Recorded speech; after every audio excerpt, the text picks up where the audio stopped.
Driver visibility is a critically important factor when driving in all conditions. A faulty heater control valve can cause issues with the water flow to the heater matrix, which can affect the demisting performance of the interior heater, therefore impacting visibility for the driver. In this video, we test and replace the heater control valve on a BMW E46. This valve also fits several other models.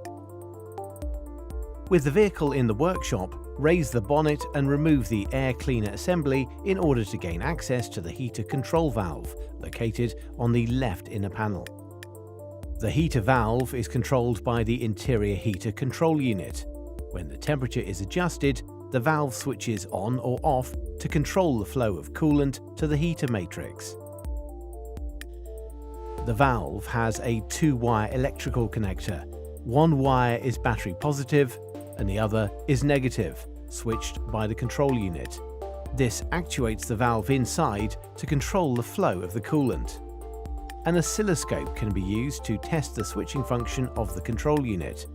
In this case, it proved to be functioning correctly. Before replacing the valve, drain the coolant from the radiator.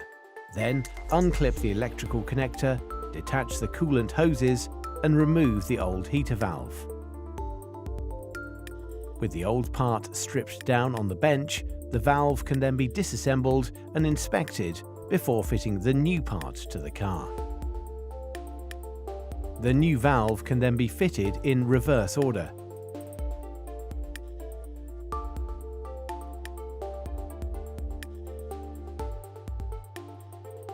Top up the cooling system with fresh coolant to ensure that it is bled of excess air.